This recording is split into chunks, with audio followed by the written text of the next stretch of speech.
Hi, everyone, and welcome to the Nikkei Block Party. What is our final Nikkei Block Party of Tadaima? We've come towards the conclusion of this 9-week journey. Thank you so much for joining us week after week and for exploring these different questions and artists alongside us. I think I'm so looking forward to this evening in particular because we're really taking the theme of week 9, thinking about reconciliation and identity, and turning it into kind of a celebration of generations.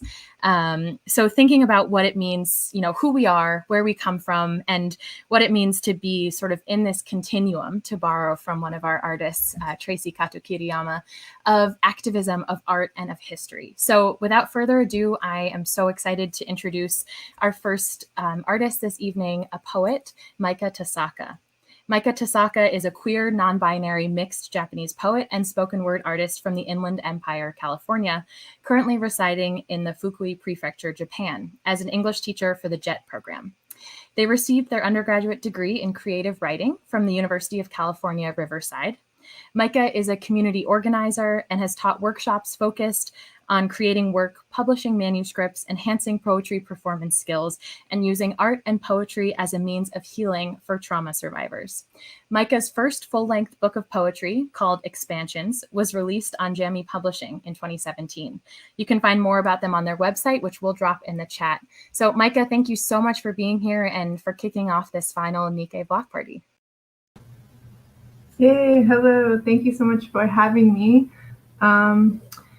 So I actually just moved back from Japan 1 week ago. So I've been back in the States for 7 full days and have been in quarantine and adjusting to the new time schedule for me and everything. So getting through jet lag. So so I have some poems. One of the things that I was trying to focus on when I was in Japan was finding my family history.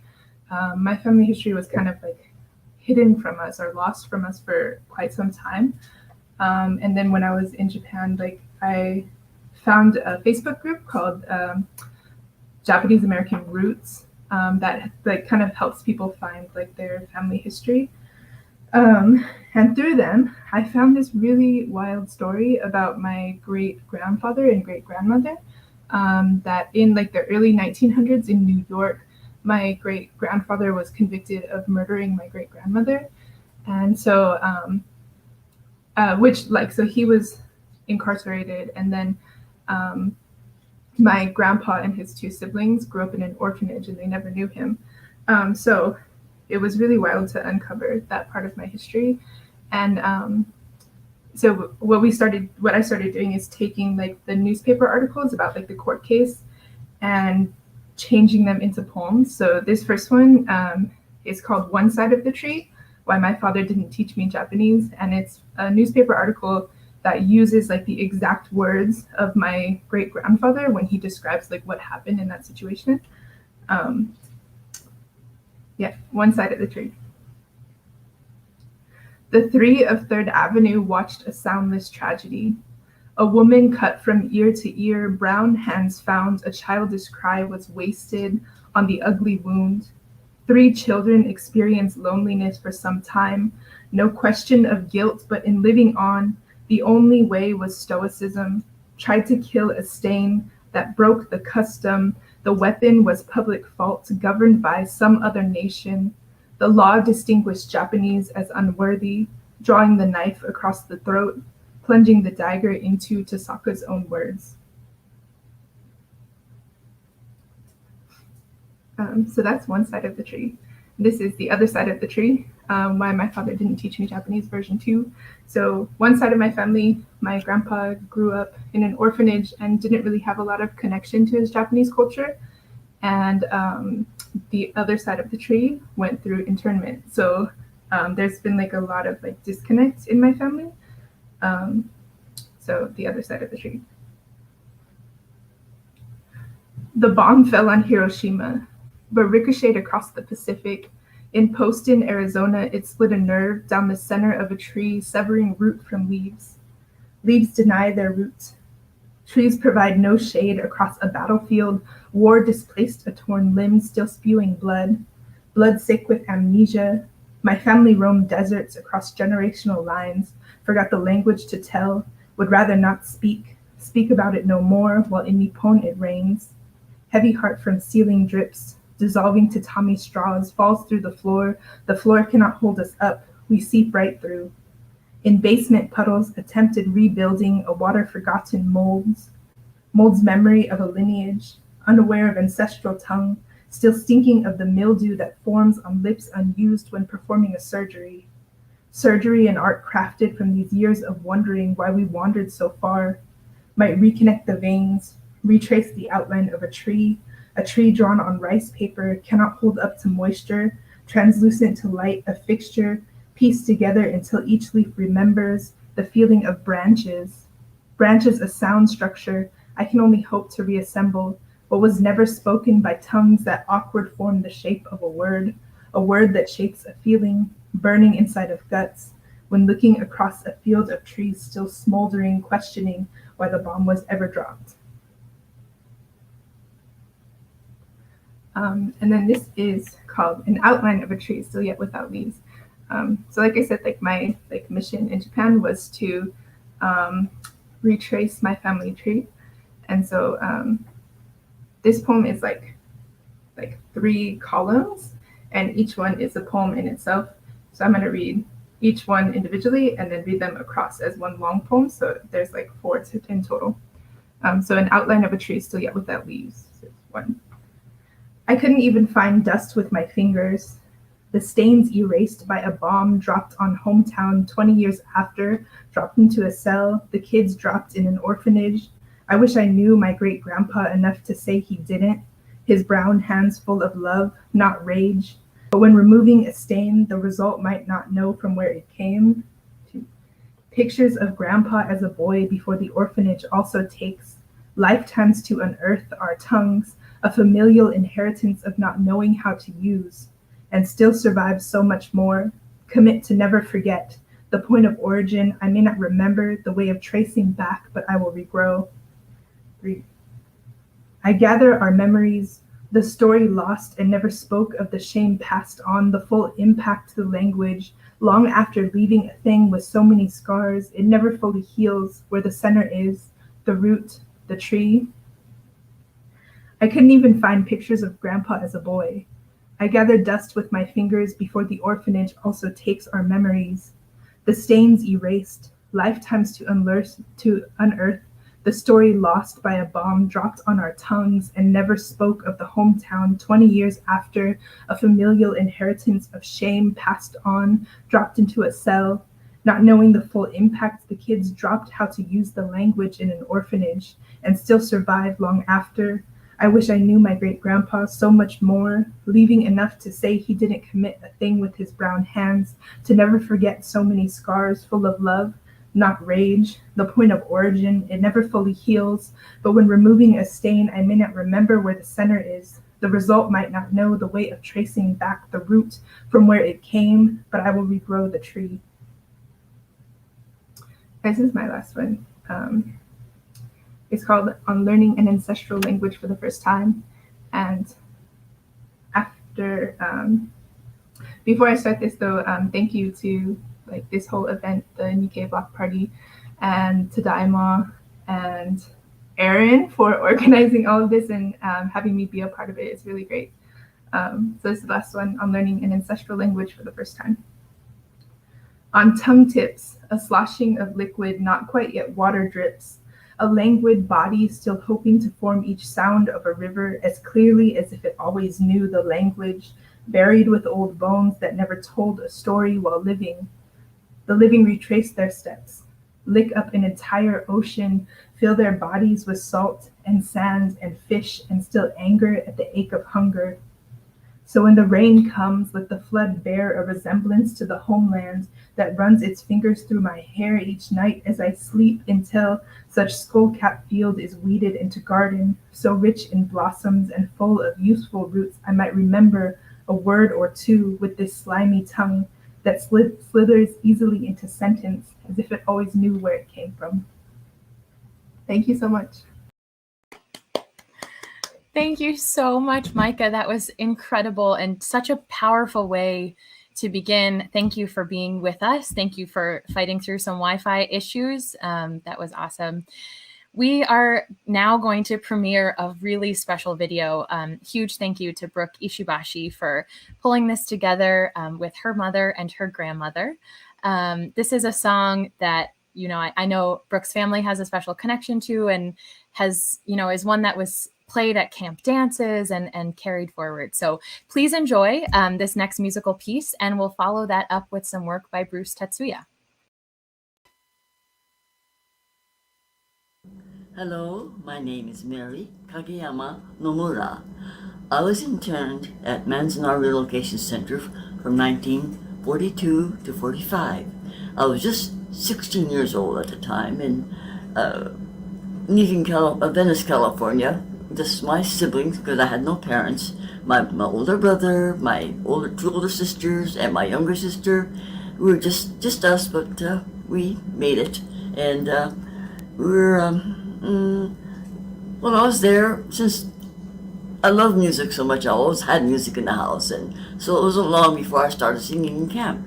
It was camp programs, or school functions, or the community dances, or club meetings.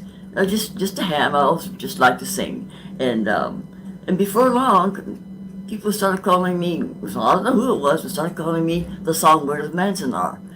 And now at my age of 95, almost 95, I'm more like the old crow of Manzanar. But music being part of our family, all my children, my grandchildren, my great-grandchildren, in some genre, they love music, and they have music in the house. And so today, I am privileged to be singing with my daughter, Lisa Ishibashi, her daughter, my granddaughter, Brooke Ishibashi. Ta-da! Here we go.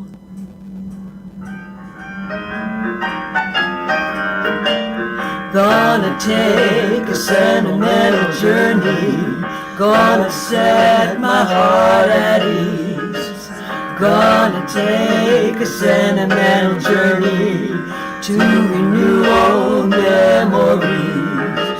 Got my bag, I got my reservation, spend each time I could afford. Like a child in wild anticipation, long to hear that all aboard. 7, that's the time we leave at 7. I'll be waking up for heaven, counting every mile of railroad track that takes me back. Never thought my heart could be so yearning. Why did I decide to roam? Gonna take a sentimental journey home. 7, that's the time we'll leave at 7. I'll be waiting up for heaven, counting every mile of railroad track that takes me back. Never thought my heart could be so yearning. Why did I decide to roam? Gonna take a sentimental journey home. Sentimental journey home. Did we say gonna make? I don't know. Hi everybody, my name is Bruce Tetsuya. I'm a Japanese-American director and photographer, and my work currently focuses on the pairing between cinematography and choreography. The project you're about to see is one of my latest short films that I directed back in February, right before COVID hit, and the idea sort of came to me because I'd been wanting to explore themes of dealing with trauma and generational pain through using dance as a narrative storytelling tool. The film is currently in its film festival circuit and will be premiering later this month in person at the Sanssouci Festival of Dance Cinema. But for now, I'm just really excited to share this early screening with all of you. I hope you're all doing well and staying healthy, and I hope you enjoy In Wake of the Crashing Dawn.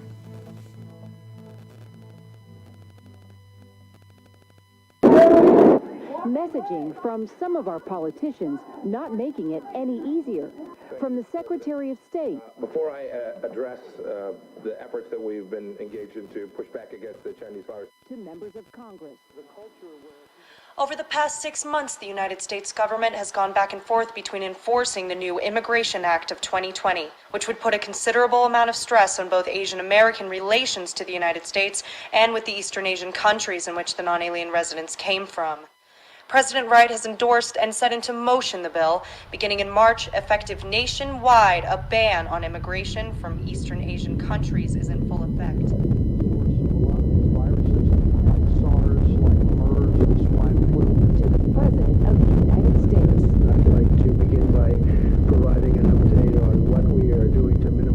All current non-aliens resident in the United States shall be sent through trials of interrogation to ensure loyalty and to eliminate threats of espionage.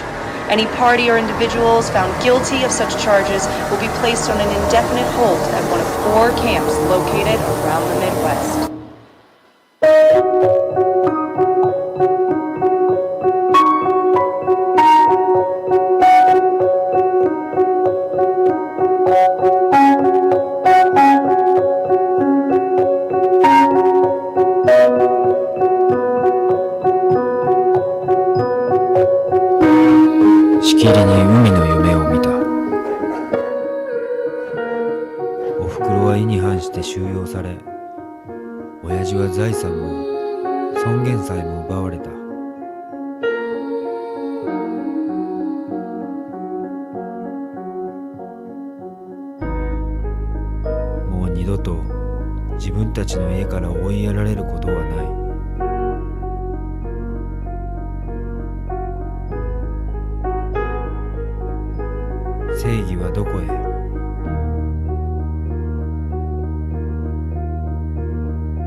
Wow. Thank you so much, Bruce Tetsuya, for sharing your work with us.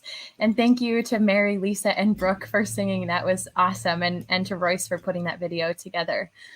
I am so excited and a little bit starstruck to introduce our next artist, who is someone that I, as an Asian American, Japanese American artist and singer, have really looked up to, especially ever since reading Karen Ishizuka's book, Serve the People. But next we have Nobuko Miyamoto here to share some of her work and some of her thoughts and music. So Nobuko is a singer, songwriter, theater artist, and artistic director of Great Leap. As an activist and troubadour in the 70s Asian American movement, Nobuko co-created one of the first albums of Asian American songs called A Grain of Sand. In 1978, she founded Great Leap, pioneering in putting the Asian American story on stage with original musicals and concerts. She creates new Obon songs and dances, music videos about the environment, and now co-produces Fandangobon, an eco-arts festival that builds community among Latinx, Asian, African, and Muslim Americans. Nobuko's new Smithsonian Folkways album, called 120,000 Stories, will be out in the fall of 2020, and her memoir, Not Your Butterfly, will be released by UC Press in spring 2021. So Nobuko, thank you so much for being here. We are so excited to hear from you.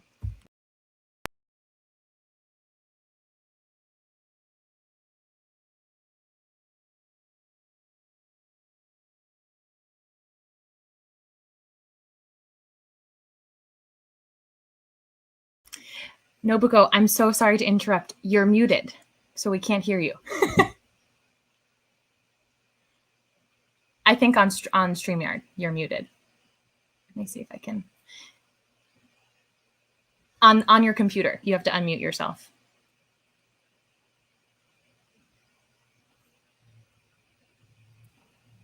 There we go. Perfect. Okay. Thanks, in Nobuko. In this world, you have to be an engineer, you have to be the artist, you have to do the lighting person, whatever. Anyway, this is it's a crazy world. All right. We are the children of the migrant worker. We are the offspring of the concentration camp. Sons and daughters of the railroad builder who leave their stamp on America. We are the children of the Chinese waiter, born and raised in the laundry rooms. We are the offspring of the Japanese gardener who leave our stamp on America.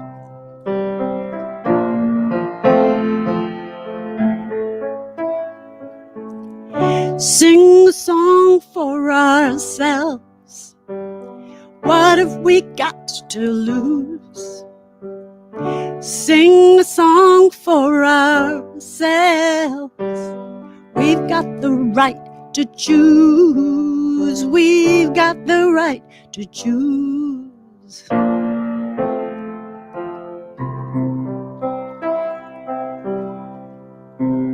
So that's a little fragment.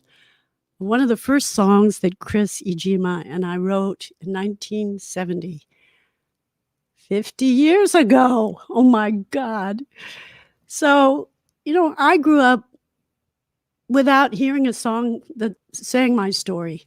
And so in 1970, when I became part of the Asian American movement, that was a moment when we could, and it was so necessary to tell our stories. We were rising up, we were marching, we were making speeches, but to sing a song, to sing and to be able to express who you are with your whole body, with your whole being, that was freedom.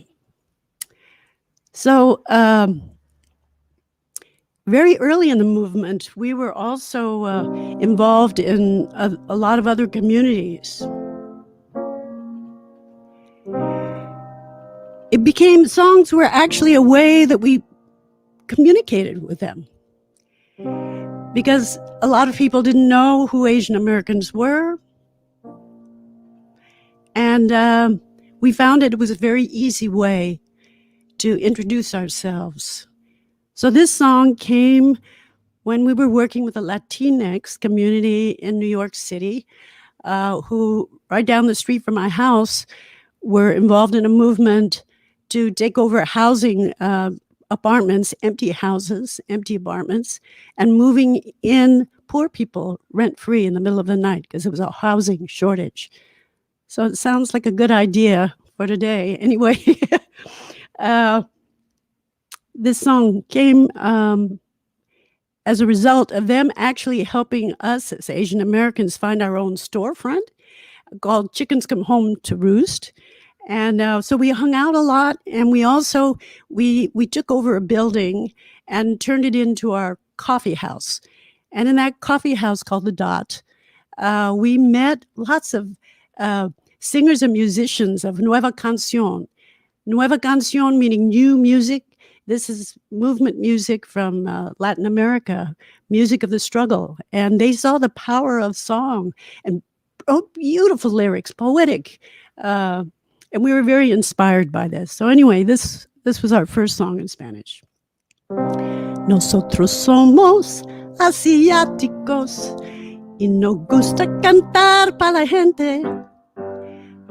Hablamos la misma lengua porque luchamos por las mismas cosas. La lengua de libertad, líricos de amor, canciones de la lucha, la música del pueblo. Oh, oh, oh. So, as our journey continued, I mean, we gathered more and more songs about our stories and songs of struggle and our visions of what we saw in the future. But as we saw other movements developing, like the redress movement in the 1980s, 10 years later, I saw a chance to express my experience as a Japanese American child of relocation, and my friend Reiko Sato, who was a few years older than me.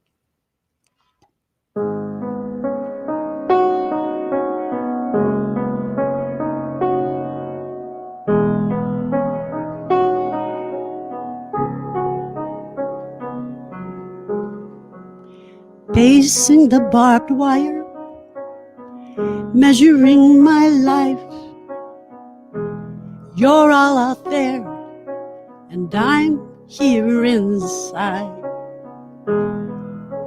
Why did you put me here? Will I be here all my life?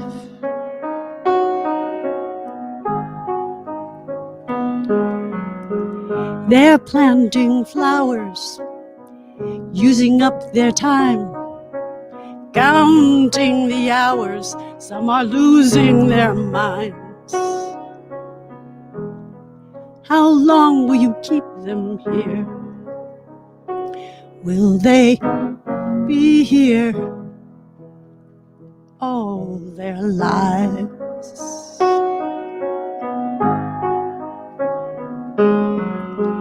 Walking to mess hall, I hold Obachan's hand. Passing rows of barracks, we fight the wind and sand. Why do they hate us so, Bachan? Will we be here all our lives? And my Bachan said, Gaman, you'll be strong. Motto gaman shiteko.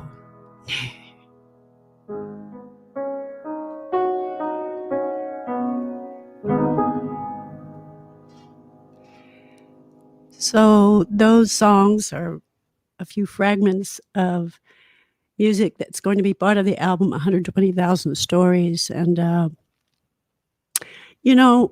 thinking about this title of 120,000 Stories and this Tadaima of 9 weeks of stories, I just have to tell you how moved it's been to see such diversity in our experiences. I mean, I didn't know of these kinds of stories myself, being a Japanese American, and the Okinawan story, how that was so different than what the Japanese American story was. And so there's just so many things to deeply dig into now, and using our experience as not only as a way of liberating ourselves and healing ourselves, but also reaching across to other communities. So this song, I'm not going to play for you live, is a song actually that came because of my mother-in-law, Mamie Kirkland. I was very fortunate to go with my husband, Tarabu, and with Mamie back to Mississippi, where she was born in 1908. And she was 100 years old when we took her back to the place where she had to flee in Ellisville, Mississippi, because her father was going to be lynched by the Klan. And she had to flee when she was 7 years old. And the friend of her father, John Hartfield, went back 4 years later. And he was lynched before a mob of 10,000 people. And standing on the land where he was lynched, near the trees, near the railroad, where 10,000 people gathered, it was a very profound experience for all of us. And Mamie held my hand and she looked up and said, "That could have been my father." So this song I wrote for Mamie. It's called Black Lives Matter. And I also want to say that what a special person she was, not only to her own community in Buffalo, New York, but here she spent 6 months a year with us for over 20 years. She came out here and she became very much part of our community in the Japanese American community, Senshin Buddhist Temple. And she never lost her ability to be curious about what was going on around her, even at 100 years old. And she would sit at the dinner table, the breakfast table with me, and see me reading the newspaper and asking me, "Well, so what's your president doing now?" And she would ask me, "What are these stories about?" And I was telling her about Black Lives Matter and these young Black men who were being modern day lynching by policemen. And she said, the same thing that's going on when she was a young person is still going on today. So this song sort of brings together the stories from slavery to lynching to the present day. Black Lives Matter.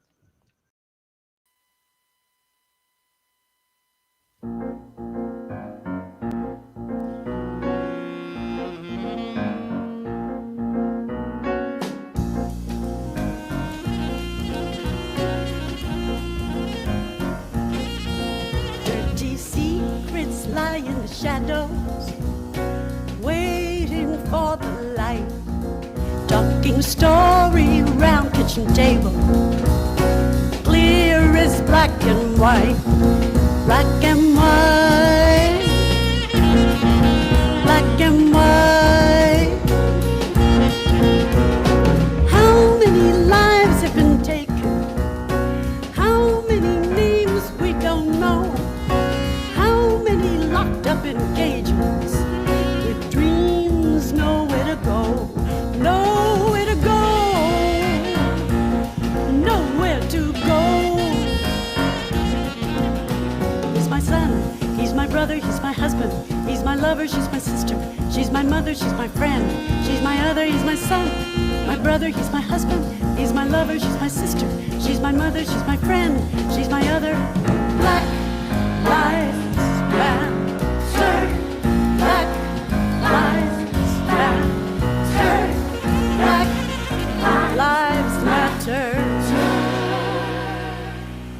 to me, matters to me.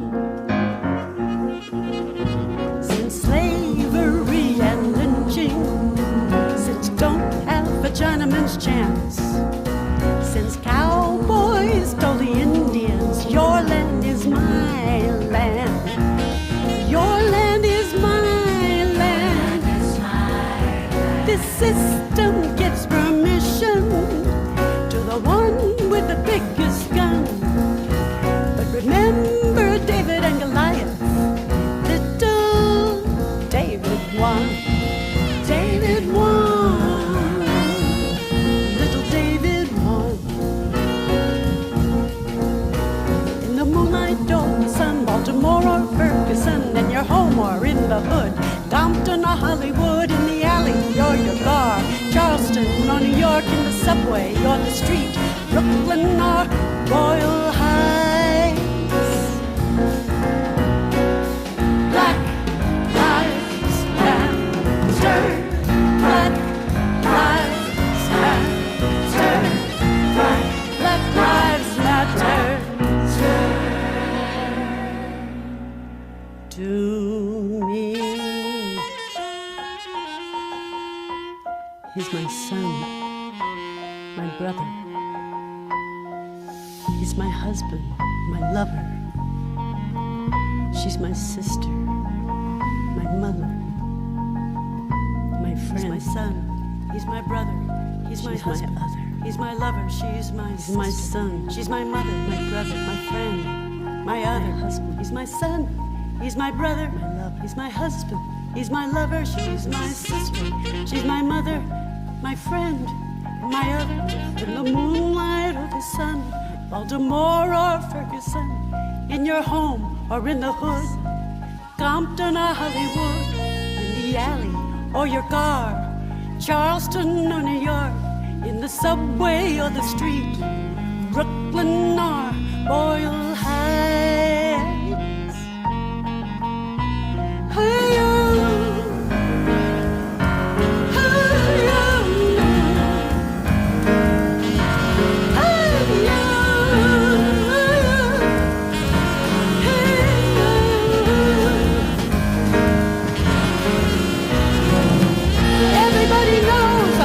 Baltimore and Ferguson.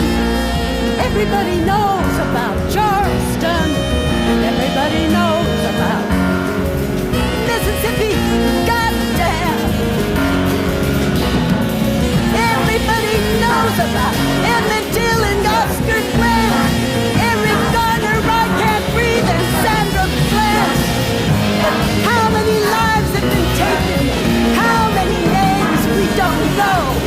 How many locked up in cages with dreams, nowhere to go, nowhere to go. Black lives matter. Black lives matter. Black lives matter. Black lives matter. Black lives matter. Black lives matter. Black lives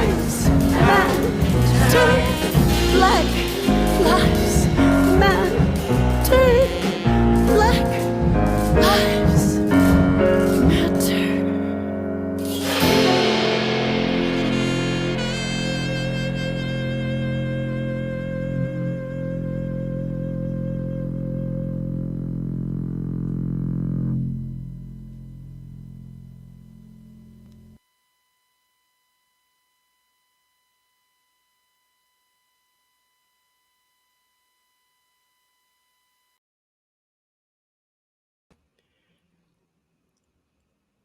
I'd like to thank all the musicians that played with me on that piece and brought it to life.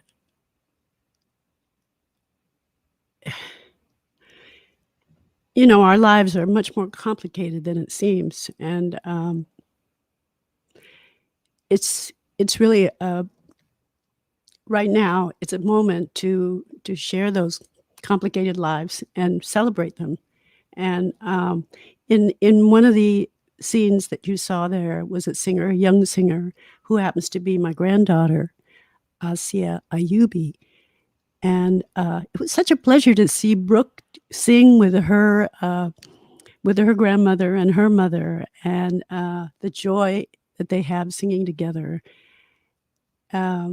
So it was a joy for me to be able to sing with my granddaughter, Asiyah Ayubbi, who sings a different form of music, very different than mine.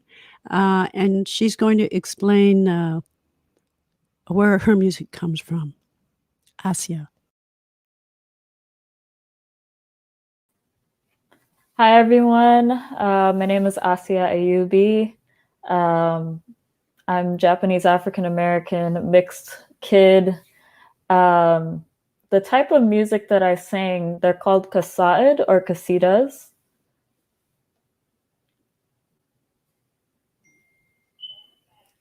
Am I okay? Sorry. So yeah, kasidas. These songs, they're traditional Sufi songs, and Sufism is the more spiritual side of Islam. The goal of Sufism is to look within and grow from inside, and with the belief that the Creator is with you, and in your heart. And so qasidas are many times honoring the spiritual ancestors of our faith. And they also pray for peace and blessings on, the community, ancestors, yourself. So most of the work that I do has to do with interfaith and intercultural work. And today I'll be singing a few songs. The first one is called Tala al-Badr Alayna, and it's a welcoming song. It's the oldest hymn in the Islamic tradition. Muslims know this across the world. It's the song that was used to welcome the Prophet of Islam, Muhammad sallallahu alaihi wasallam, peace be upon him. It was written for him and his followers as they entered Medina, which is a neighboring town to Mecca, where Islam was found. So yeah, this song celebrates community as well. The second song I will be sharing is called Ya Badratin, and it's a song that describes the Prophet as a full glorious moon, and it's very metaphorical. I wanted to say that the full moon represents new beginnings, hope in many cultures, and beauty also. In the Japanese culture, the moon is tied to rejuvenation. In the Islamic culture, it marks the calendar. We go by lunar calendar, and it's often used. It's often described in music as having full splendor of beauty. And in the African culture, it aligns with fertility and growth. So, yeah, in the spirit of abundance, I'll be sharing these songs.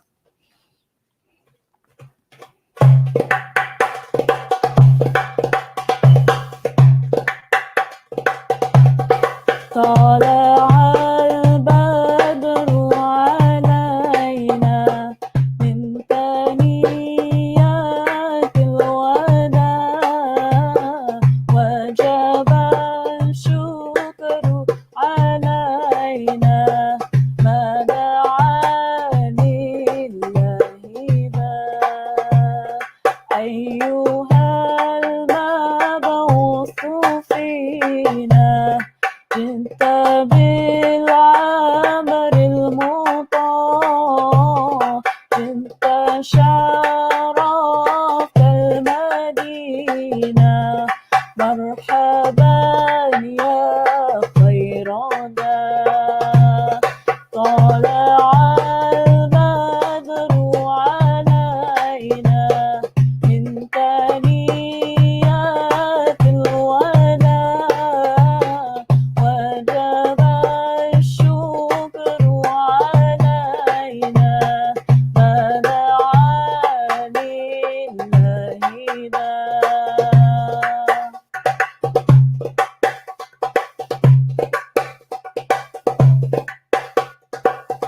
يا بدراتي يا بدراتي من حاز كل كمالي ماذا يوعى ماذا يوعى عن أولى كما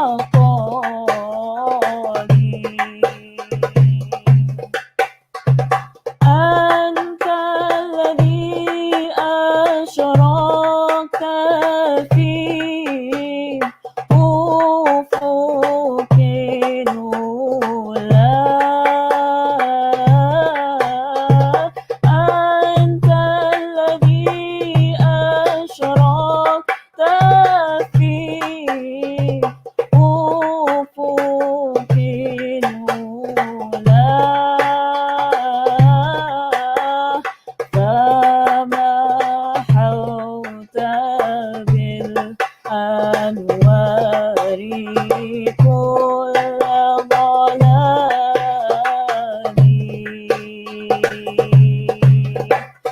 فما حوت بالأنوار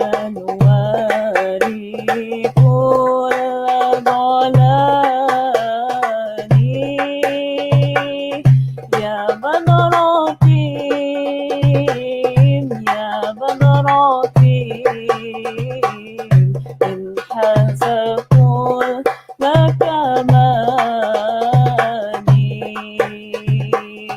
ماذا يوعى ماذا يوعى إن عن أولى كما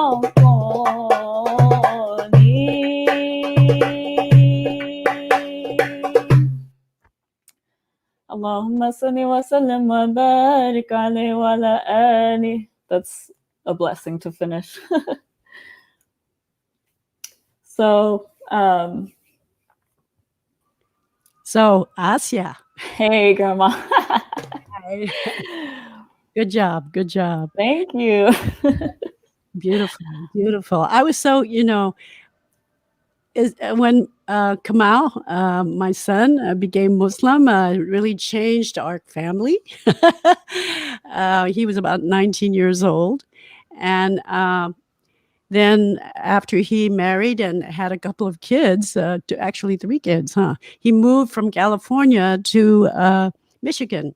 And I was really like, oh my God, it was a big adjustment for us to sort of expand our life to learn about Islam and to just expand our family, not look at it as it was happened also at a very scary time near 9/11 when 9/11 happened. So it was a scary time for this to happen to us. But anyway, but I was so pleasantly surprised when I went to the mosque in Michigan and saw just the beauty and the joy of people making music and chanting and dancing, which I didn't know that, Muslims, I guess Sufis are very different in this way, correct? Yeah, yeah. So with the Sufi tradition, we do what's called hadara, and we stand in circles and we do a motion back and forth like this. And it's kind of like letting go all of your difficulties and bringing back in the blessings. And most of the time people hold hands together and join in this supplication and dance. So, yeah. So but you're singing, and your group of women, you have young girls who started singing. That was a break in the tradition as well, correct? Yeah, I mean, in Western Islam, it's not regularly seen that women or people who present as femme sing in front of crowds and in front of the mosque and things like that. And so this was back in 2009. We started a qasida group, and our style is is very much tied to Indonesian styles of singing and playing the drums. And it started from one of the band members. She went to Indonesia and she saw these kids in schools and in their extracurricular activities. They would do music. And so she came back and she was like, let's have a band.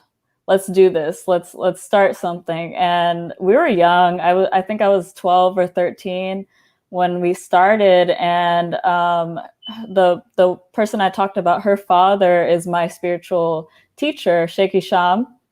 And he really pushed for us to perform regularly in the mosque. We would go in front of the mosque and provide music for the hadra and for zikr. And what else? We went to Indonesia after recording our first album, and we got to see and learn from these kids that taught us what the joy of singing this music. It's a very spiritual and big part of Sufism is music. How many people were there to watch you sing? So we were in Sukabumi and also I think Suharto in Indonesia, and there's a crowd of 200,000 people that we sang for, and it was literally a sea of people all singing these qasidas, these hymns, these pieces of poetry, and it was just an exhilarating feeling to be there and sing along with everyone. We performed, and it was probably the most nerve-wracking thing I've done, but quickly it melted away into complete happiness. It was joyful, and I think that's what my music is about, is spreading joy, that feeling of peace that might come over you, or excitement. Or I've had many people in interfaith events come up to me and tell me, oh my God, I was crying, or I felt this release of, stress or, anguish or something that was, eating away at them. It melted away with joy and community. And so, yeah, that's what I do. It's something in common, I think, with Obon, because Obon we dance in a circle, and that feeling of unity also. I wrote something last night about missing Obon, because I really miss Obon this year. I think most of us who go to Obon feel like there's something missing from our life. Yeah. And that's that feeling of gathering and moving together and to the music. It's just, there's nothing like it in life. Yeah.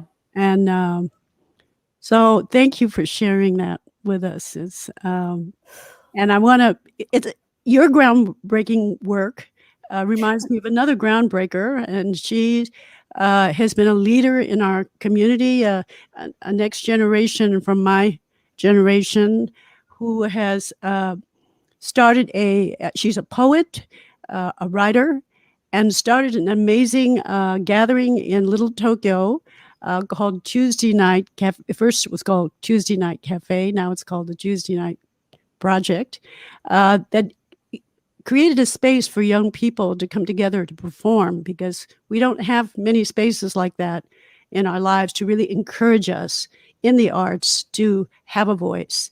So I'd like to bring on this very special, beautiful activist, artist, an artivist, Traci Kato-Kiriyama. Hey! No, oh my gosh. I'm going to just burst out with joy and just go right into tears. So I want to start with this though. So there she was, wispy, wise, and cool. Seemed to float onto the stage at my college, somewhere between wind and fire. Nobuko Miyamoto. sharing wild stories of real people too big for Broadway musicals, too good for Hollywood film. She offered up love and relations as a definition for community. She was practice above theory and turned our textbooks on their heads. I needed to know, what is this grain of sand? This music and this movement? If it's here, is it still moving? Am I a part of it? How do we get in? We were breathless with her presence, but she filled up our lungs and flung the doors wide open with the voice of 1,000 spirits. I suddenly saw the force of elder siblings stirring all around. They took us in and challenged us to carry knowledge like ammunition, asked us to swallow the classics and spit out a new canon, opened our eyes to the living material of our history, an entire world of experts named Auntie, Bachan, Mom, and Dad. You placed in each of us a new pair of eyes to see. A choir made out of revolution sounded like chants in the form of lyric, demands through strumming fingers, tears in the shape of notes and melody.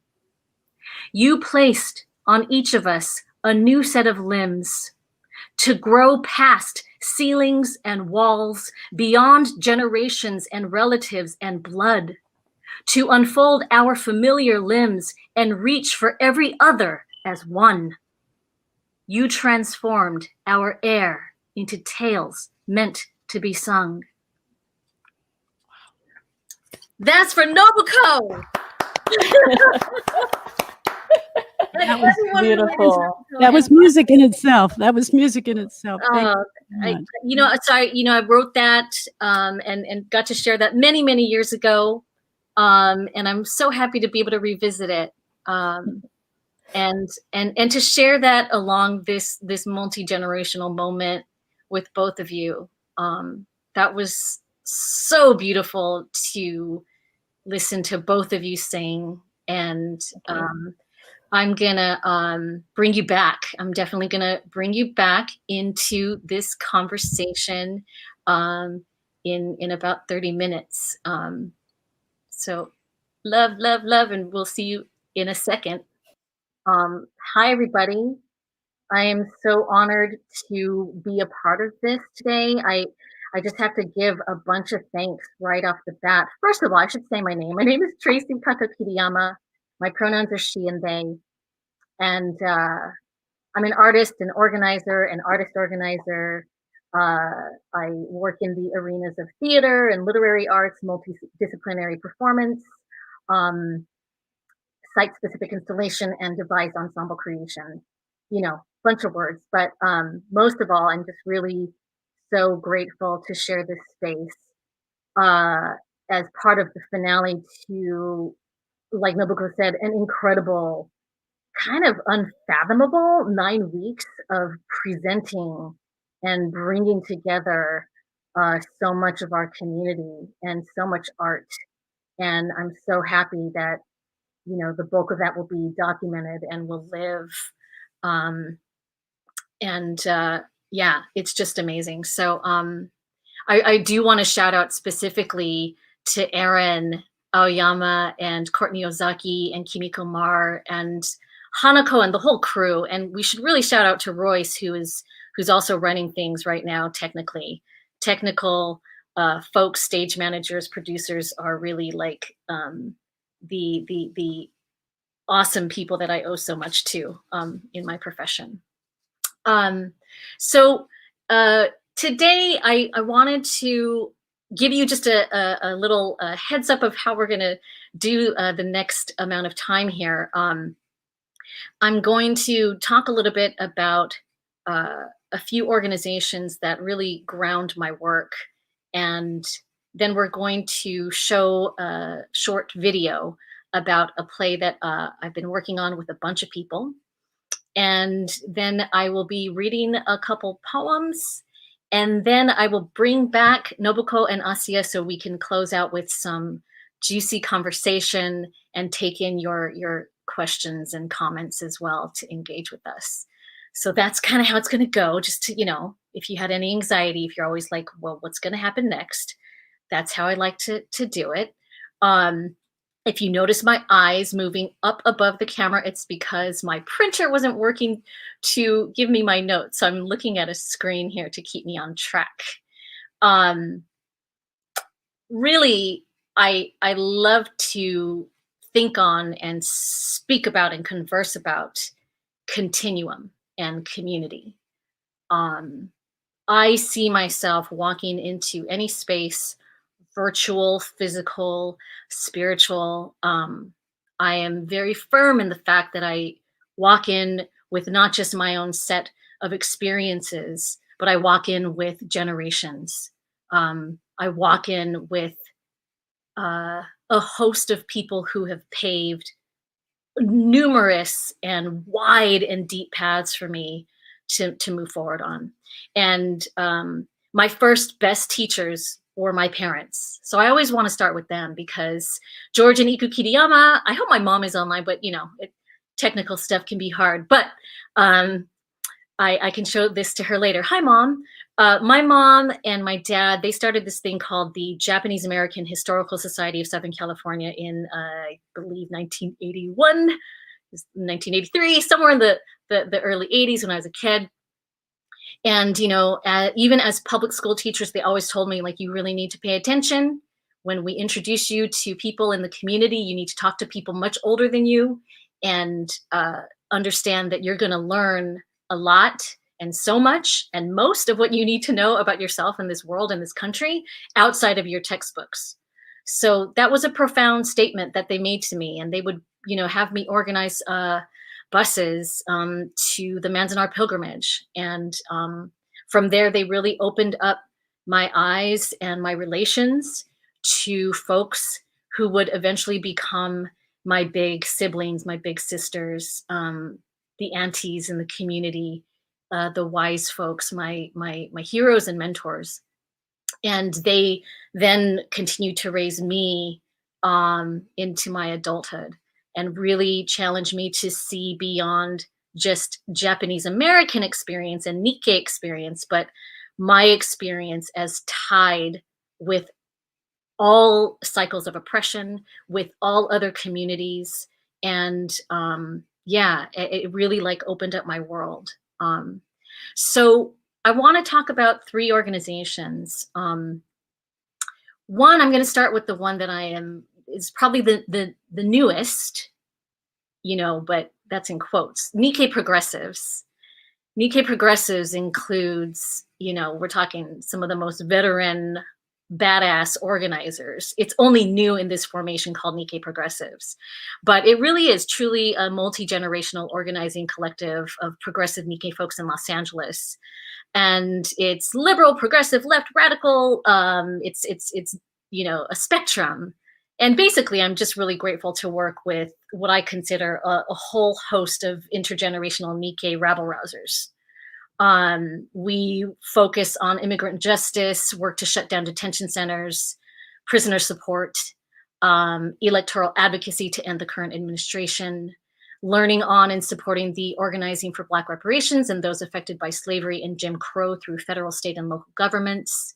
And the group does fun things like on the 2nd and 4th Mondays, a bunch of folks host the Sip and Shares for people to just come on and discuss topics like privilege, and a lot of different conversations to just kind of get people thinking and talking. And there's a lot of breaking out into small groups, and a lot of people sign on from all over. And after the official call is over, a lot of people stay on until 9, 10, 11, midnight, just really chatting. And it's a really fun, special, but serious also. We take our stuff seriously. I should have asked about language. I will do my best to, keep it kosher. So yeah, I love them. Those Sip and Shares are a great entry point, no matter where you are in the world, to join us in conversation. So I'm going to hope that you'll join us in that space. Basically, today is going to be me like offering up a bunch of different entry points into how to stay connected with some of us out here in LA. And on the other end of the spectrum, in terms of my own work over a sustained amount of time, I've had the great honor and pleasure to work with, I just really think, countless amounts of people in developing the Tuesday Night Project. We maintain Tuesday Night Project as the name of the organization. Tuesday Night Cafe is still the name of the flagship program. So that visual you see is in Little Tokyo, and that's the courtyard of the Union Center for the Arts. And really, again, in the ideas of continuum, like Nikkei Progressives is just part of a continuum of really radical activist work over a long period of time within the Nikkei community. Tuesday Night Project and our flagship program, TNC, Tuesday Night Cafe, it really is part of a larger and longer tradition of bringing people together out of a need for self-determined spaces, out of a need to process and educate and claim and heal. And the earliest inspirations like Amerasia Bookstore, which preceded us, those were concrete examples of the power of art to build community.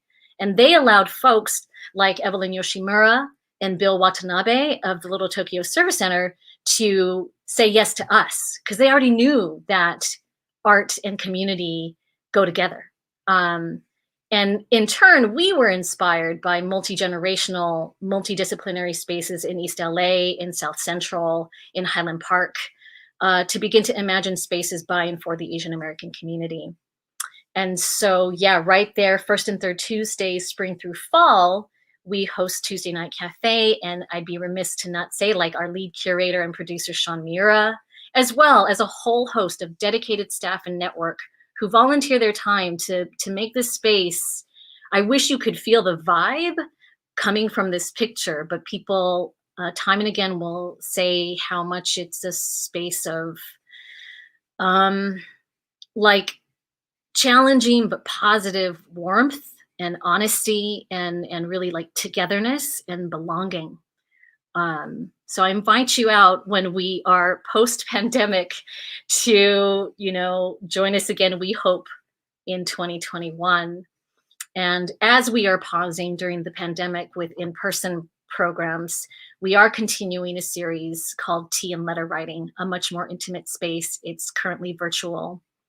I get to work with teammates Joy Yamaguchi from the Japanese American National Museum, who is our co-sponsor, and also Linda Way, Maya Worrell, and Lauren Moon. And yeah, it's basically, you can scroll down on the website and you'll see, more information about that. But, we have basically a time once a month where we gather with tea and we write letters for different purposes. So we mostly started off with writing letters to Otay Mesa Detention Center in San Diego, and have expanded to include many other partners, including Inland Coalition for Immigrant Justice, as well as writing to isolated seniors in Little Tokyo, and also to folks who are incarcerated currently. And so our next session next Wednesday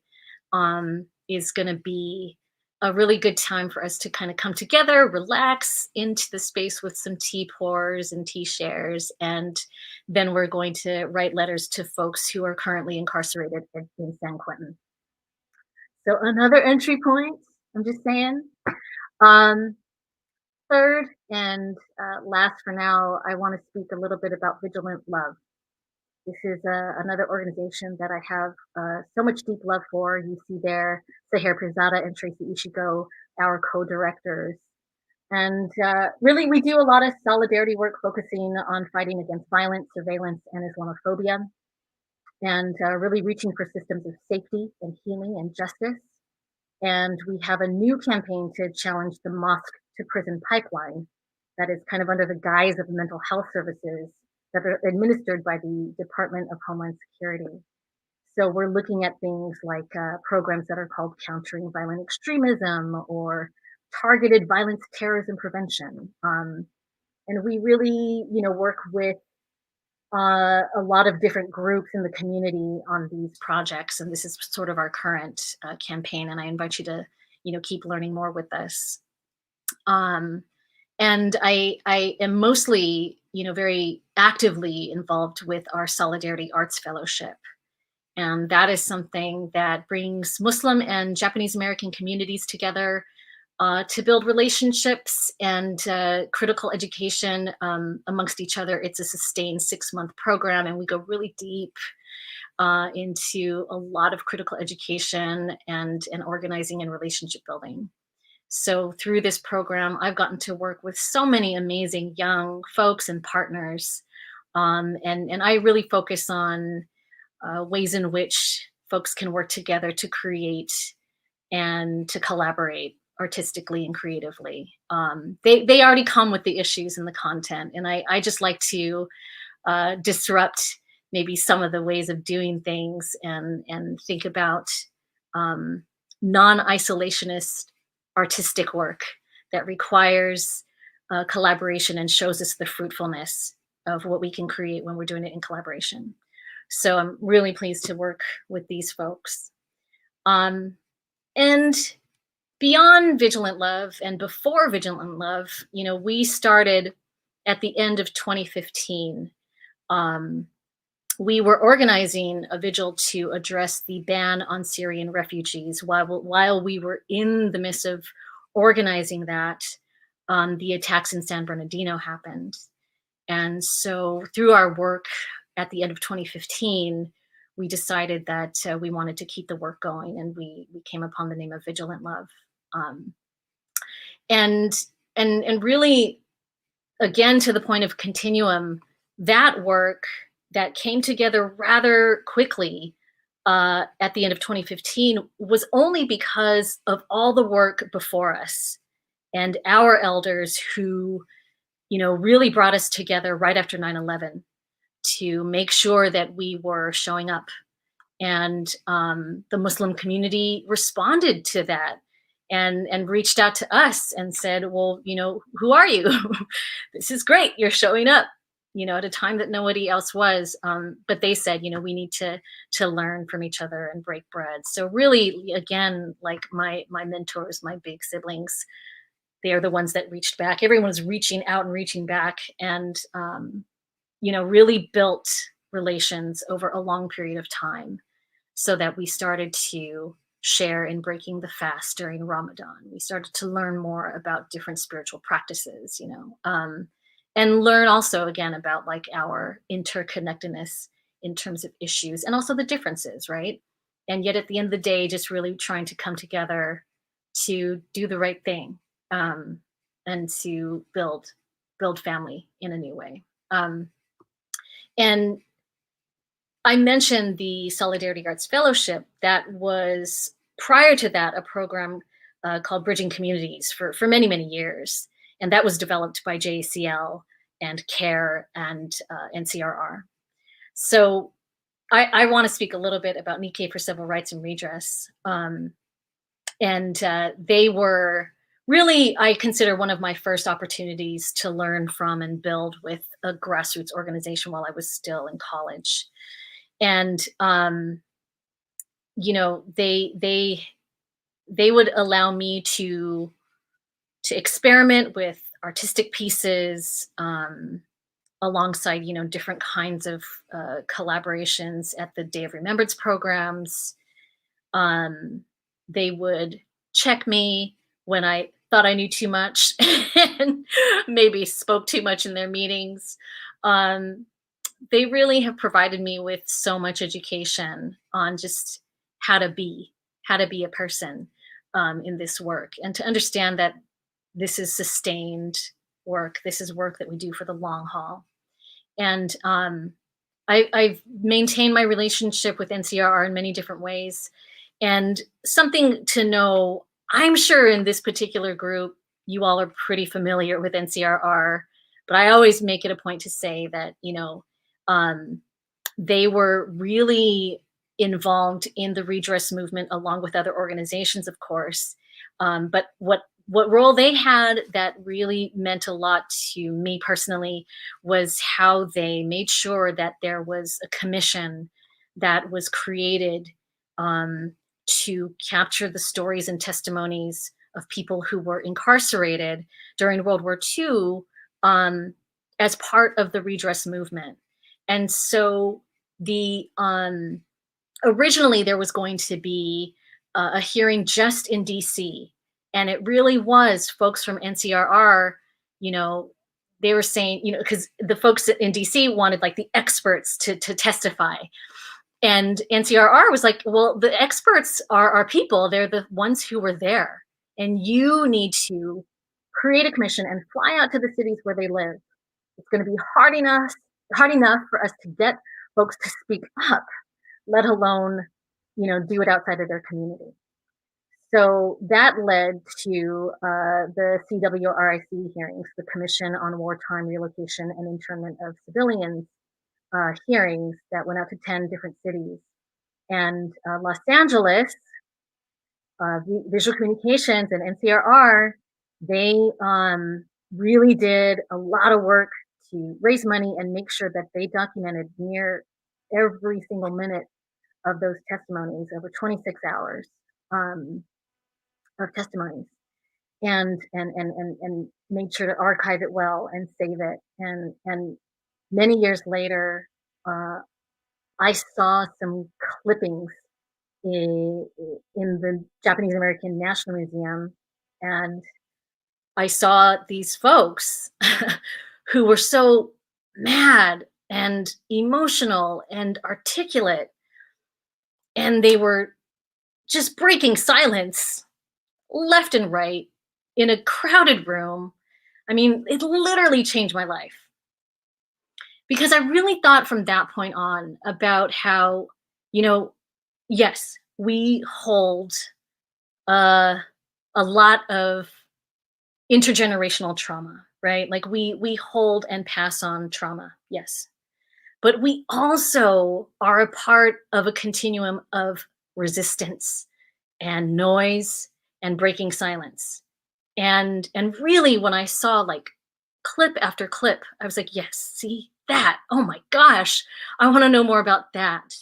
And also meeting people like Nobuko, meeting people like Kathy Masaoka, Evelyn Yoshimura, Karen Ishizuka, all these people who really, like the sanseis, I just have to, little tangent here, but not really, I mean, like years and years ago, I was writing a grant to the confinement sites, right?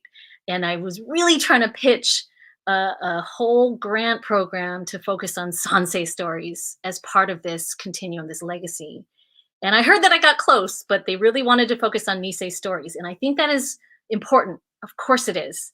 At the time, these folks were in their early 60s, and now they're in their 70s, and they have so much, the sansei have so much rich history and like wild stories. And I just, I'm part of many voices hoping and trying to create ways to focus on their stories as well. And to illuminate the work that they did through the 60s and 70s and 80s to bring us to where we are now, in terms of having things like this happen, in terms of having people who care, in terms of, even looking at something like pilgrimage, where, we need to always remember with pilgrimage, right? We were not meant to go back. We were not meant to, the government did not hand us pilgrimage. They were like, hey, you should remember this. Let's keep the gates open and let's build these things so that you can remember. No, right? It was our community that went back and was like, what is this? We're going to find out what this is. And that changed all of our lives, right? So again, I'm so grateful for the work that the Japanese American memorial pilgrimages are doing through this whole effort. So we continue, right? And with NCRR, being such, I think, an important part of my education, and always wanting to do a little bit more, I experimented here and there with cuts and clips of the commission hearings in short performance pieces. mostly for Day of Remembrance. And I had always wanted to do something a little larger and more theatrical. And I was able to work with my stage partner, Kennedy Cabasares, in our vein, our arena called the Pull Project Ensemble. And we partnered very closely from the gate with NCRR to develop a play called Tales of Clamor. And Tales of Clamor, really is, something that we worked on and are still working on. And we premiered last year at the JACCC, mostly because of the efforts of Ellison Dela Cruz and the folks over there to bring us onto their stage at the Ottotani. And why don't we just go ahead and play that teaser, and then I'll say a little bit more.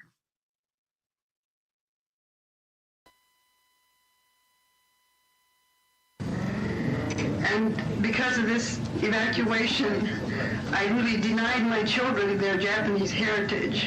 I wanted to erase that part. I felt ashamed because I loved my parents. I also loved America. I get goosebumps when I sing the Star-Spangled Banner. I believed what our teachers taught us about what a great country America is. There are some...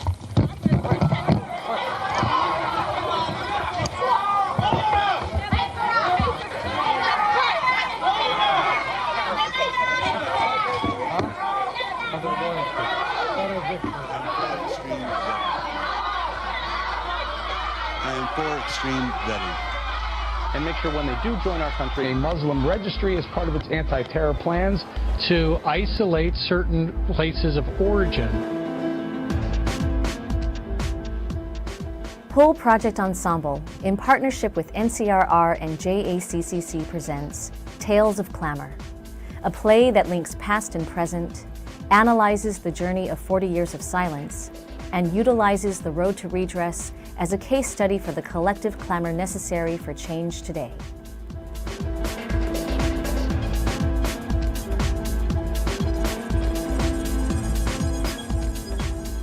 Tales of Clamor takes the audience on a cathartic journey through mixed media, theater, circus arts, and archival footage of the 1981 Commission hearings. All of a sudden, one of those soldiers came over and took Fumiko from me. He took my baby and placed her on the top of a stack of trunks and walked away. She was so far up, I couldn't even move. She looked at me and I couldn't move. There was no time to think. Maybe all I did is scream.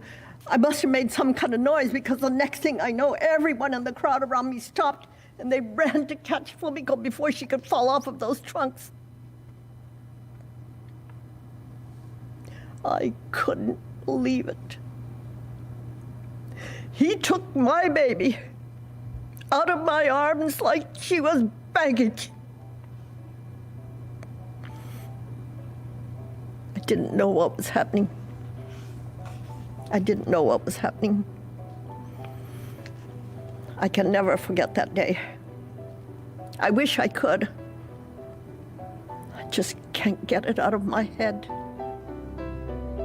We will not gammon no more.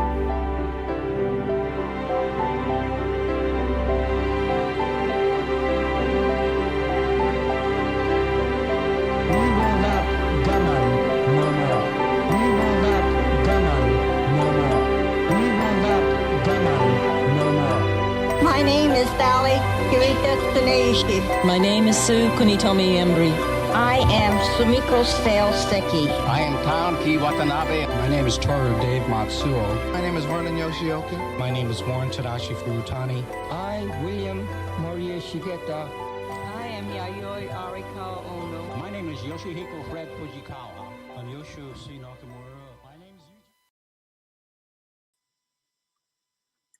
Yeah, so I hope that we get to bring Tales of Clamor out further into the world. We would love to tour it to every city that had the commission hearings, but of course, every city that we can. So please look out for that. Please bring us out. And yeah, hit me up if you'd love to chat more. There's so much more to talk about all these things. So thank you for letting me speed through. Last thing, I wanted to just share 2 pieces of poetry. I have a book coming out. I've been working on it off and on, very off and on, for many years, but it's finally going to come out in the winter time. And it's called Navigating Without Instruments. I think I can say that out loud now. And has these little icons and quotes from survival guides from the Army and the Air Forces during the 1950s. And it weaves together through a lot of different poetry and writing that covers everything from, just various aspects of my life in the past several years in terms of illness and cancer, relationships, solidarity, death and loss, lots of death, which I don't mind talking about. But I hope that specifically the Nikkeis out there listening, I hope that when all is said and done with my book and touring, that you will actually be sick of hearing me read these 2 next pieces, which I will be sharing a lot. And I kind of considered these 2, that they kind of go together for me in terms of the bitter and the bittersweet. I'm going to begin with one from my Grandpa Kato on my mom's side. No redress.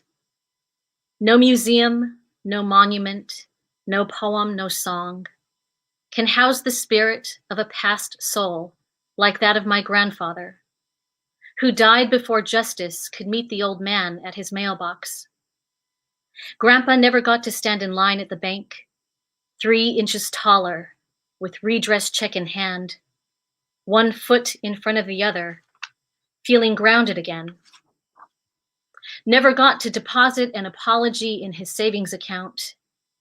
Never got to wonder of how he might spend this money on new equipment for the nursery, or a truck for himself, or college money for his grandchildren, or for once take the most takai cuts from the fish truck man. Most years in April, I attend pilgrimage. I say hello, Manzanar. I bow at the graves. I speak to the wind of my hopes for afterlife to be a real thing. Not so I can see Grandpa again, but for him to look around today, jump into the circle, dance the tankobushi, and watch me get it right. And to see all our friends, our relations, to learn what we mean by chosen family, we are all here.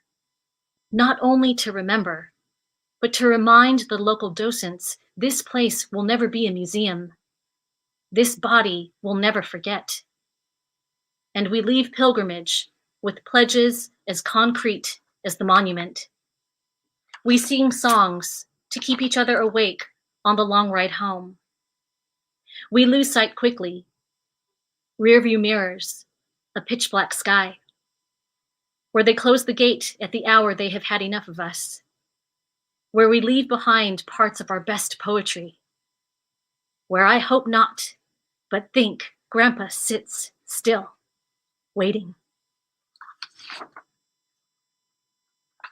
And then this is for my bachan, my dad's side. Last time in DC. Bachan's great fake teeth around my mother's chocolate cake, a birthday gift from her daughter-in-law. Tongue between a million wrinkles turned upward, Bachan commanded, half for her, and the rest sliced into tiny pieces to be shared by all other celebrants. The only time every year she would allow for selfishness. A woman of no other declaration for wanting, we savored this annual claim, her gift to us. When she returned from Washington, D.C. in October that year, we took our last photograph. Together at LAX, side by side in wheelchairs. Me from that car accident, her from being old, and looking ahead to year 101. It was time to plan for another grand bout with birthday cake. But this time, she was already satisfied. She received the ultimate gift, one of last surviving Issei, flown in to receive apology on a stage with dozens of cameras, there to capture the flash of her smile, hands locked in prayer in gasho. She proclaimed that DC was the best city in the world, lavished with redress check, an official reparation from the government, and their final present held in a small red box. She gave this to my father to give to me, he the youngest of her children, me the youngest of her grandchildren. Still, it must be a secret, this, a precious bracelet of solid gold. I must keep it in a secure place, she said. It must be worth a lot of money because it came from the government. Near salivating, impatient, when no other aunties, uncles, and cousins were looking, I pried open the box to see Bachan's latest treasure. I held it out to the light, held it close. Something about its color, brass. Something about its weight, hollow. Something shouted to me to run to another room to have a closer look. AVON in capital letters across the clasp. Avon. Like the makeup catalog sitting on mom's credenza. Filled with cheap perfume and salmon-colored lipstick that never looked quite right in the light. Costume jewelry sat in my palms, sweating, burning, lying there. The temptation to crush this into crumbs against the wall because it would feel so good and because it would be too easy to do so, but it was not mine, will never be mine. In secret, I promised to return for her someday to this city of her favor. Spit out brass-plated metal shards I have held under my tongue all these years. Gather myself in her proclamations of forgiveness, swallow whole pieces of her wanting, exist here with her last exit, and somehow taste sweetness again. But for her, only for her. Okay, so this is a funny world, right? Of like virtual poetry sharing, because, you know, usually I get to do this and see faces and feel energy and, you know, and look into your eyes. But that's a little bit of an offering that I have there. And yeah, I'm just, again, so grateful for this opportunity to share a bit on some of my work. And I am really excited to get back, though, into conversation and see some live faces and to process and to take in with folks. So I would love to bring Nobuko and Asiyah back. Yes. Thank you. Wow. Beautiful. So full. I feel full. Yeah. I just want to let you know that Mamie, my mother-in-law, was an Avon lady. Oh my gosh. Wow. Walked the streets after her husband died. She walked the streets of Buffalo, and that's how she supported Tarabu, my husband. Oh my gosh. 9 years old. Wow. You know, and it's still going. I think my mom still orders from Avon. It's like still a thing. No, it still is. So, folks, I think what we want to do to just get some conversation rolling, we were each going to ask each other a question, and then hopefully inviting questions from you all in the community. All right, was I supposed to start? I think we're starting with a question for Asiyah, right? Yeah. Yeah. So this has been so much about generations. For me, you know, thinking about Yuri Gochiyama, Grace Lee Boggs, you know, the Ijimas in New York that were my mentors, and I didn't really have anybody in my family to be a mentor in that way. Although my mother mentored me as an artist and took me in their frustration as artists. Both my father and my mother encouraged me to become an artist. At first, dance was my first language. And and also they weren't political, so we never talked about things like this around the dinner table. Except that I was a child during relocation. I was like 2 years old, and so my mother would just spout out stories because of her anger. They didn't put Germans in camp. I mean, she would, and I lived that journey with her as we came out of camp. So that's my introduction to, basic Camp 101.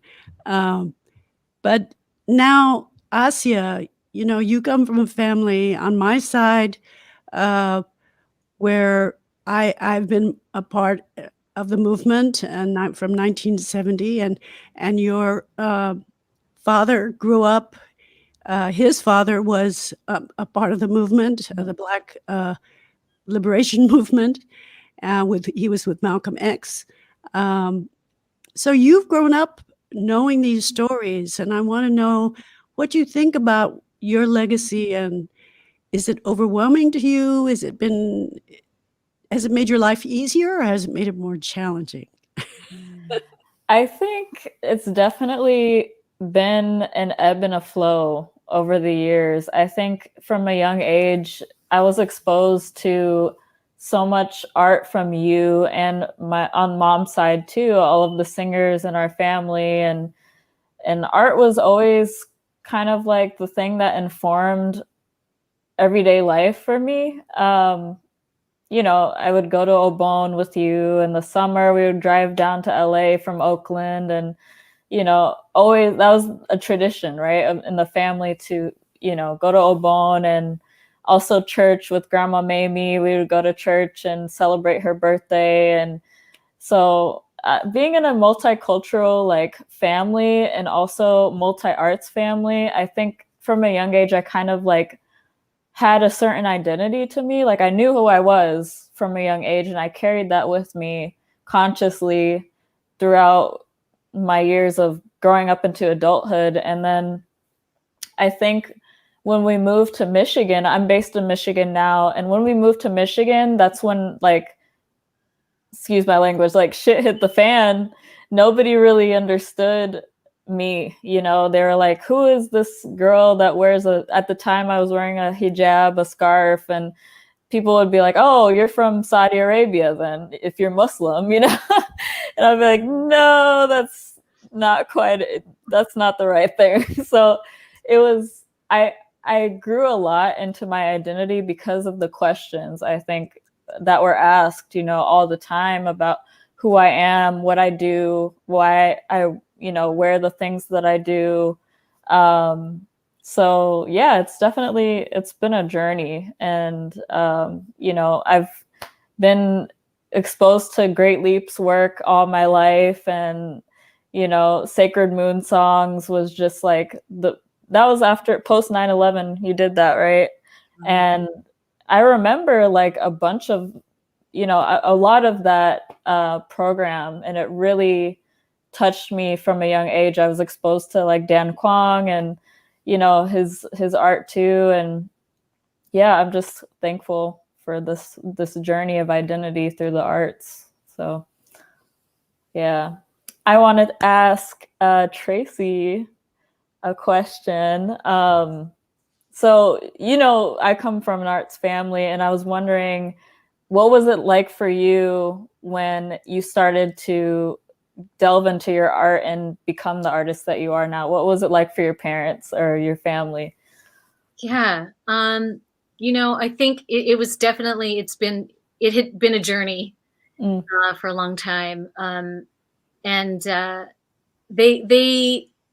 they weren't the happiest. They were not very happy for me to kind of run off with a theater company. I sort of ran away with a theater company in my last year of college, and kind of barely made it on a flight back to the field for my graduation ceremony. I don't think I ever told them that. And They really, really, really wanted me to follow directly in their footsteps. They wanted me to become not just school teachers, but a teacher in adult ed, just like them. I mean, and So we fought a lot. And they were already throughout my college experience kind of always worried about me getting arrested on actions and things. And then I think when I went into art, they were just like, what? Oh my gosh, really? Why are you choosing these two paths of like no money? Cherry on top. And I used to take it like, oh my God, you don't trust me. And then I really realized it's not about that. Like my parents grew up really super poor. My mom, took the bath in the water, the fifth person, you know what I'm saying? Like to take that bath in some aluminum tub. And so they really they loved the idea, right, of me having a pension and retirement and a steady paycheck and healthcare.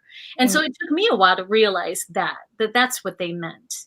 And so I think it took years. I was probably like 27. I'd been doing it for, at that point, a good solid 5 years professionally. And they came to a show that I wasn't even in. I was actually producing it. It was like the only theater show that I ever produced that I wasn't part of as a performer. And they really liked it. And then they were in a community of an audience that liked it. And, they were like, oh, okay. I think they saw a few things, right? That there was value, that also I wasn't going to quit. So I think that then our conversations turned away from, hey, there's this application open for a teaching position at Evans Adult School, to, I heard about this class they're teaching about auditioning for commercials. So they remained, right, like my super parents, looking out for my well-being. But at least it shifted into my general arena of the art. Yeah. That's awesome. So yeah, thank you for that question. So Nobuko, floating it to you now. Yes, right. The idea of being filled. We are so filled from these 9 weeks, from all of the other efforts happening in the ether, in the virtual ether, right? With just so much. And beyond pandemic and diving really deep into uprising, with all of your decades of stories and memories. There should just be a class called Nobuko Miyamoto, right? So like that would be a good entry point into like trajectory and continuum and this question that I have for you of what's next. If you had your druthers, if you had your way, sometimes, I like to ask the question in two parts where it's like, well, what's next? And then people talk about like all the hard things and like the long haul and all this. And then it's like, okay, sweep that away and let's go to, what if you had your druthers? What's next? What do you see for all of us? What do you hope for all the next generations? Well, when we first came into the movement and we saw the light, and we knew what was wrong with the system and that the system had to change in order for us to end racism and have economic equality. And we had the answers. We were sure we had the answers. And we were sure that if we were good organizers and if we did our job, that in time that we would win. We would win this fight. But now 50 years later, the fight is still going on. And as Karen said in her talk this afternoon, when they were saying never again, like with camp, never again. But the fact is, it happens again, and it's going to happen again. And what I would like for us to understand is that it's not about winning. It's about being in the struggle to make a better world. It doesn't have an end to it. We keep going and we keep striving, and something else will come up. We didn't know that not only do we have to deal with racism, et cetera, and injustice, now we have climate change. Who invited that into the room? And how are we going to deal with that also? So we have multiple struggles that and of course, with climate change, people of color are the first line of people affected by climate change. So, but once you put your feet in the water and you begin to engage with community to try to fix and to try to make things better, and work with people and talk with people and make relationships, not just allies, but relationships that you learn from and you go forward with. Then you keep going. There's no stopping. There's no stopping. Maybe one struggle will sort of ease down, and then something else will come up. You know, a good example, Kathy Masaoka is really an amazing organizer, because almost every movement that I can think of, Kathy Masaoka has been there. You know, and it just amazes me that she will, you know, she'll work on something intensely and blah blah blah, and she'll be there like she was with Fandango Obon, and then when she knew that was going strong, she sort of turned her attention to something else. And so this is the way it is. I think that this 9 weeks has been an incredible teach-in for those people who have not dipped into the water. You've given a lot of alternatives of ways that they can stay engaged. And those people who have been organizing Tsuru for Solidarity and Tadaima, my goodness, what kind of experience they've had, intense experiences in organizing and using media, etc., to continue the work. It's always going to have a new challenge, and I have a lot of hope because I see more art, beautiful, polished art, music, films, poetry, and I see Tales of Glamour really breaking through on another form, to bring this story of Japanese American incarceration alive and in a very artistically high fashion. So I have a lot of hope that we will continue to tell our stories. We'll get engaged, stay engaged, and this is a way to live. What else is there? What a better way to live than this? Who needs, retirement? Retirement. There's no such thing as security. There's no such thing as job security. We just learned that. There's no such thing. So, but what we have, if we have a purpose, if we have a mission, if we have something that we're working on, that we want to change, we will continue to go. It doesn't matter.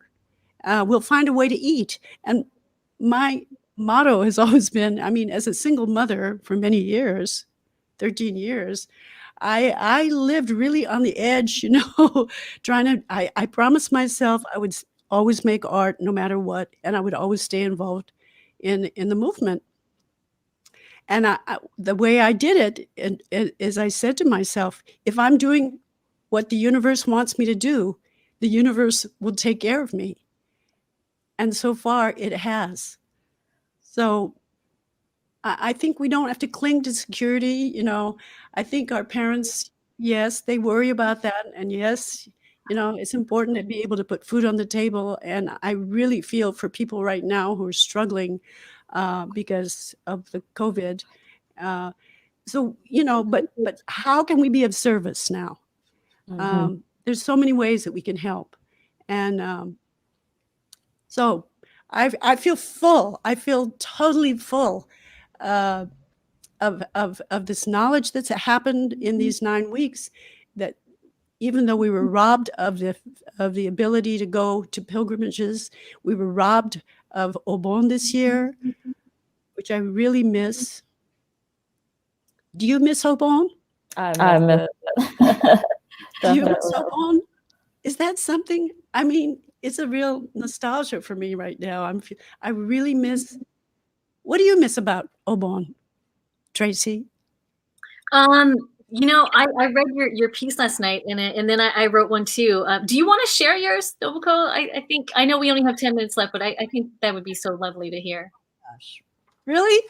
Yeah. All right, I'm going to do it really fast.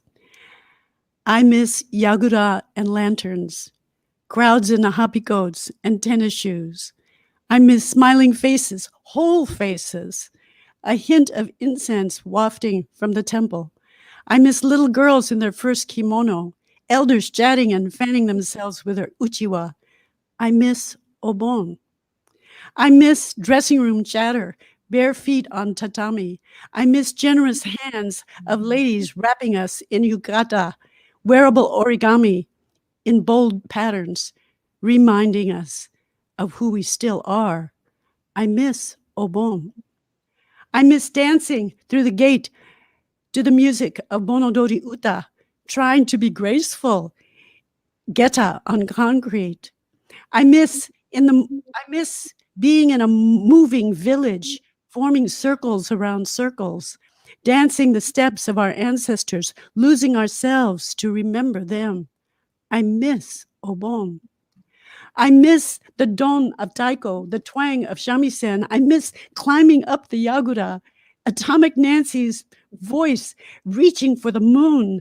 I miss my breath pressing against obi, singing shoulder to shoulder to a sky turning indigo. I miss the village dancing around us, the constellation of joy, a moment of oneness. I miss Obon. Mm. Yeah, Nobuko. And also, like, I don't know, that makes me miss Obon, but also Fandango Obon, something that I think is another connective tissue force for all of us, right? Yes, Fandango Obon is the expansion again of Obon. It's I was fortunate enough to partner with Quetzal Flores, who is a movement child also, second generation movement child, who is very involved in Fandango. And Fandango is another circle form. And he took me to this Fandango class, and they were dancing. No, they're standing in a circle around a wooden platform, playing these small guitars called haranas, and singing. And then sometimes a person would get up on the wooden platform and start stomping out rhythms. And when I saw that, I went, gee, that's like Obon, except we dance around the circle and the musicians are on there. What would happen, Quetzal, if we combined Fandango and Obon? And he said, yes. So we went and we wrote a song, and it just was a song, and we went to Reverend Kodani and Mas Kodani at Senshin, and he said, no, it can't be a fusion. It has to be each part of the song has to be true to its own form. So we each stayed with our own form, but we did create one song that enveloped both of those ideas of Fandango and Obon, which both cultures celebrate ancestors. And then later we brought in African Americans who did their circle dances of remembering the earth, connecting to the earth, and then we brought in Hadra. And Asiyah and Kamau came into the circle and shared Hadra. And then we brought in Traci and Maya Jupiter, who were our MCs, to bring our circles together. So this has been an incredible learning experience of reclaiming ourselves through our bodies. Mm.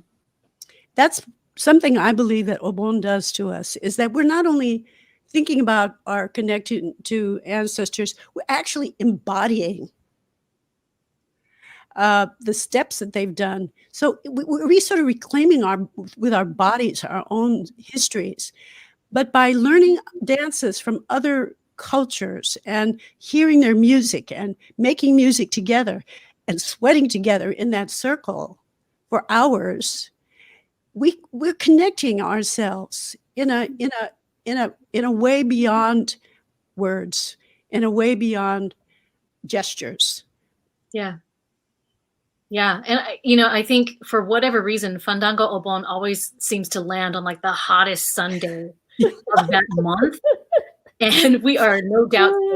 And Asiyah, I want to hear you talk a little bit about, bringing in the Hajra to Fandango Obon, because I have to say, like, for myself and many others, it strikes some very deep, physical, like visceral response. It, to me, is like one of the most emotional moments that we share in together, So I would love for you to talk about that in our last couple minutes. Yeah, it's the ultimate art form, is to have everybody, moving together and moving to music that's for the crowd. It's like meant to be shared. It's not like you're watching and you're not you don't have access to the music. It's like right there with you. And I don't know, it's definitely been a special experience for me. And I'm so glad that my grandmother, I wanted to answer one of the questions actually from Clement Hanami. What's it like how's my grandmother shaped me? And she's always a person that pushes me. She's the one that like really pushes me. You should do this. You need to get out here, do this thing with us. And it's, at first I felt really like shy, and I was like, okay, how am I going to perform in front of this crowd? But as soon as you get on the platform and everybody's around you, that fear like melts away, and you just feel like enveloped by community. And I don't know, my grandma has instilled so many practices into my daily life and just who I am. Like, she's one of my biggest role models. And getting up and chanting with her in the morning from a young age, and doing yoga, and going to Little Tokyo regularly, and, going to Lemert Park with my grandfather. Like, it's just, everything's been brought to me, and they've thrown me into so many different backgrounds of art and music and community that it's just a part of who I am now. And I'm so thankful to have you as my grandmother. Thank you. We have you as my granddaughter. I have to throw in a little bit of Nobuko love too. I just remembered when you said yoga.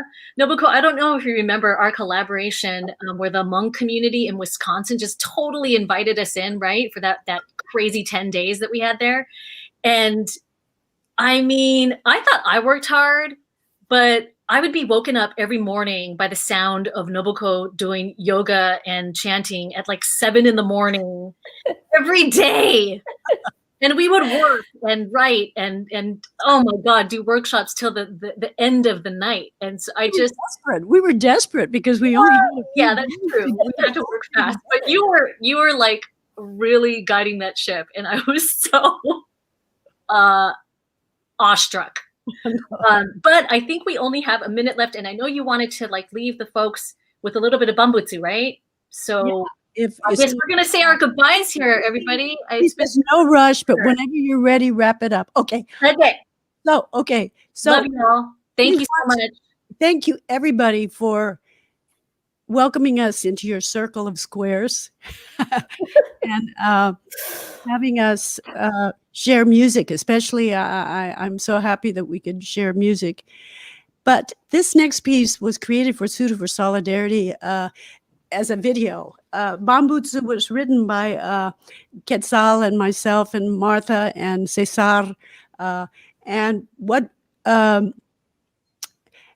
what we did is we did this teaching, and we had people from all over the country, and maybe even from Japan and from Mexico, to participate in this video. So that Bambutsu no Tsunagari, which means 10,000 things all connected, really became a reality where we could be able to connect people from all over the place into one circle of squares. So it turned out to be really fun because of Nicholas Large, and I want to give him credit for that. This is not the final version, which I was I was too late to get. But check this out. And this is a joyful gift in place of Obon to this year. Love you. Oh, thank you. Love you. Guys. Thank you. Thank you, Erin. Thank you.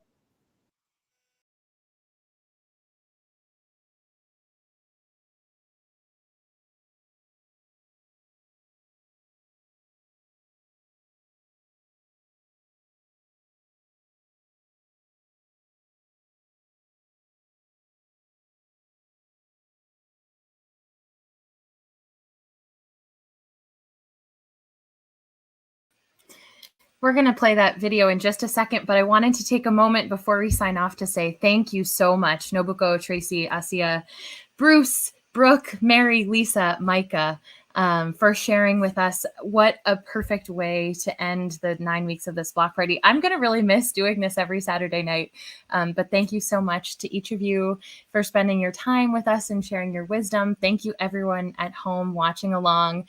Thank you, Kimiko and Royce, for all of the fearless leadership behind the scenes.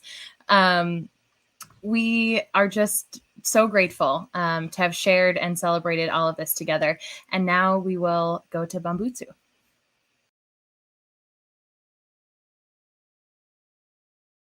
My name is Nobuko Miyamoto. We're going to learn today a dance called Bambutsu no Tsunagari, which means 10,000 things all connected. Now, Fandango comes from Veracruz, Mexico, and Obon, of course, is from the Japanese tradition, which we dance in a circle to remember our ancestors. I'm going to teach you this simple dance, only 4 steps, very easy, okay? So this is the fun part. You are going to put yourself before your camera and you're going to shoot yourself doing the dance. Yigo Kwan on Yatkusani. Yigo Kwan. Circle, dance. Wani odoru. For this, you plan, you lose. For this, you plan, you lose. Don't plan, just dance. Practice, forget. For this, you plan, you lose. Hey. In the circle we dance, no beginning, no ending. In the circle we dance, I am you, you are the other me. Bambutsu no tsunagari, bambutsu. Bambutsu no tsunagari, no tsunagari. Bambutsu no tsunagari, bambutsu. Bambutsu no tsunagari, no tsunagari.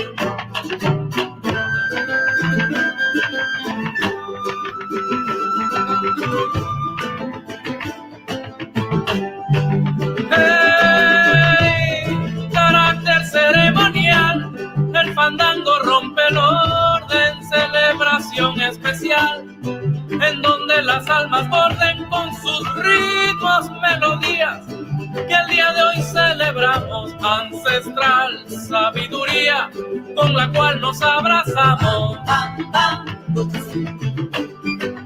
No tsunagari, bam, bam, bam, butsu. No tsunagari, bam, bam, bam. 4, 5, 6, 7, 8, 1, 2, 3, 4, 5. No tsunagari.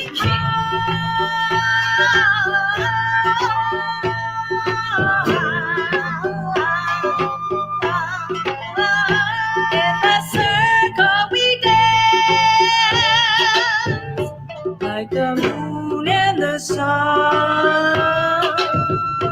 In the circle we dance, let our hearts be the drum. Bambutsu no tsunagari, bambutsu. Bambutsu no tsunagari, no tsunagari. Bambutsu no tsunagari, bambutsu. Bambutsu no tsunagari, no tsunagari.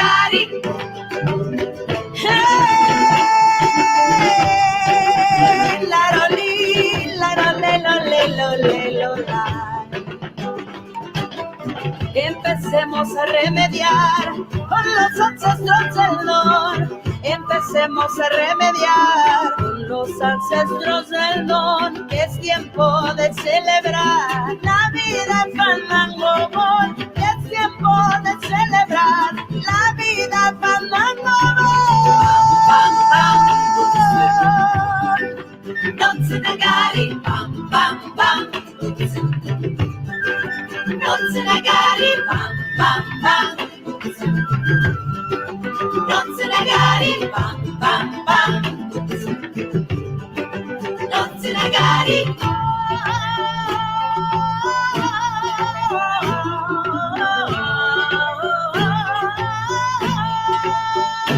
In the circle we dance to remember the dead. In the circle we dance. Oneness is moving. Bambutsu no tsunagari. Bambutsu. Bambutsu no tsunagari. No tsunagari.